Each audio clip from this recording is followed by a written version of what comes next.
Why I ghosted my perfect online date. I met someone online who seemed absolutely perfect. From the first message, they were witty, charming, and seemed to understand me in ways no one else had. Every notification from them made my day. I started imagining meeting them in real life, picturing dates, conversations, even little inside jokes. It felt like I'd found someone who could completely get me. At first, everything was amazing.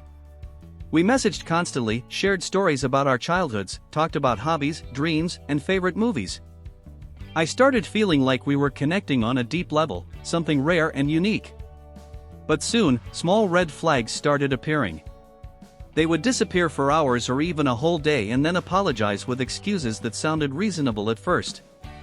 Some things they said didn't match earlier stories. I felt a little uneasy, but I told myself I was overthinking it. I wanted it to work so badly that I ignored the signs. Then came the night that changed everything. We were messaging for hours, laughing and bonding over random things. I felt this deep connection, like nothing could go wrong. But late at night, they sent a message that gave me pause. It was subtle, almost polite, but controlling in tone. Why didn't you reply sooner? Were you ignoring me? My stomach twisted. Suddenly, it clicked.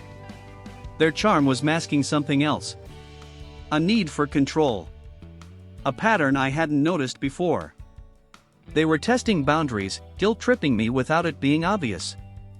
I thought about responding, but I didn't. I didn't say anything. I ghosted them. I just stopped replying. And honestly, the silence was terrifying, but also freeing. Their messages kept coming. Did I do something wrong? I miss you. And I ignored all of them. Every ping of my phone was both relief and guilt. Days turned into weeks. Slowly, I started seeing the patterns clearly. They expected instant responses, subtly manipulated emotions, and I realized this was not someone I wanted in my life. Ghosting wasn't cruel, it was necessary. Then, one evening, a week later, I checked my social media and saw their profile. They were doing the exact same thing with someone else. And that's when I realized I had made the right choice. Walking away was hard, but it saved me from something unhealthy. A month later, I got a message from a mutual friend. Hey, did you see they're asking about you? I didn't respond. Part of me wanted to confront them, but another part, my wiser part, knew it wasn't worth the energy. I had set boundaries, and I wasn't going to break them. I spent the next few weeks reflecting on what happened. I realized I had been blinded by charm and excitement, by the idea of a perfect connection. I learned something important. Sometimes, people who seem perfect online aren't right for you in real life. Ghosting isn't heartless, it's self-protection. Then came the unexpected twist. A few weeks later, I saw their posts bragging about how amazing their new connection is. I laughed. Not mockingly, but in relief. I had avoided being pulled into a cycle of emotional manipulation. And that gave me a strange sense of power and closure.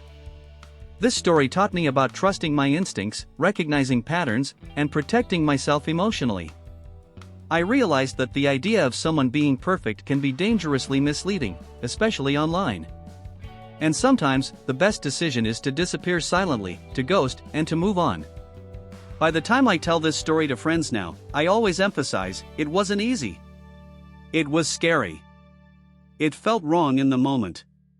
But looking back, it was the smartest choice I could have made. So, if you ever feel torn about someone who seems perfect online, remember, charm can be a mask. Intuition is your guide. And sometimes, walking away silently is the bravest, healthiest thing you can do. Thanks so much for watching until the end. If you enjoyed this story, don't forget to like, comment, and subscribe for more true stories like this one. Hit the bell icon so you never miss an upload, and share this video with a friend who loves dramatic real-life stories.